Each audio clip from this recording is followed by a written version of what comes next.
تقدیر کے لکھے سے چھٹکارا حاصل کرنے کا راستہ فقط عاجزی اور انکساری ہے۔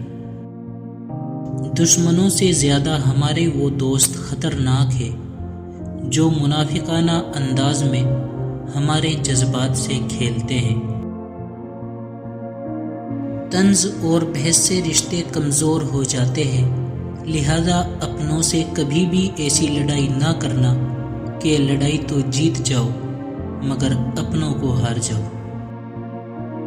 آپ 40 عالموں کو ایک دلیل سے ہرا سکتے ہیں، لیکن ایک جاہل کو 40 دلیلوں سے بھی نہیں ہرا سکتے۔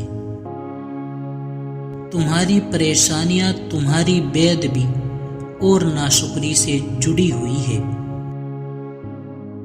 زندگی ایسے جیو جیسے سب کچھ تمہارے حق میں ہو۔ اپنے دل کو تب تک ٹوٹنے دو جب تک یہ کھل نہیں جاتا۔ جب تک دل ٹوٹے گا نہیں، دل میں روشنی کیسے داخل ہوگی؟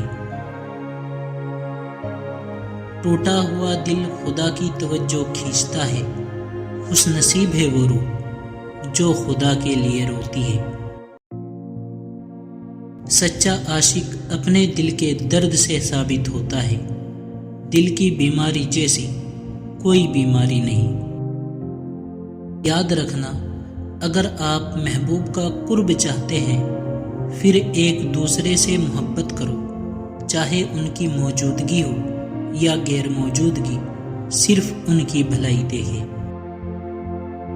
اگر آنکھ کی بینائی ختم ہو جائے تو انسان رات اور دن میں فرق نہیں کر سکتا، اسی طرح اگر انسان کا دل اندھا ہو جائے تو وہ حق اور باطل میں فرق نہیں کر سکتا۔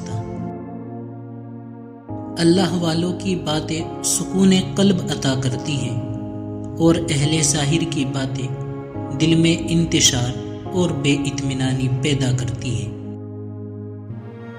اپنے اندر تبدیلی کی کوشش کرنی چاہیے۔ اولیاء اللہ کی صحبت اختیار کر، تیرے اندر تبدیلی پیدا ہو جائے گی۔ پرہیز کر، پھر اپنی روح کی طاقت دیکھ۔ چہرے کا رنگ دل کی حالت کی علامت ہے۔ اللہ تعالیٰ جب کسی بندے سے ناراض ہوتا ہے تو اسے پاکیزہ لوگوں کی عیب جوئی میں مشغول کر دیتا ہے۔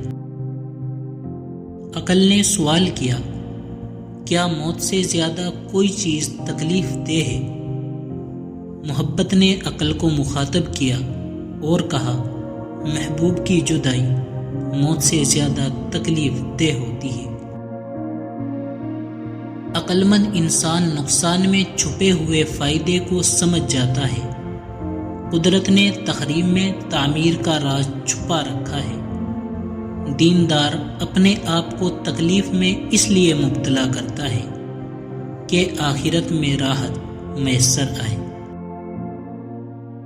تمہارے اندر ایک ایسی طاقت ہے جو تمہیں زندگی دیتی ہے، اسے ڈھونڈو۔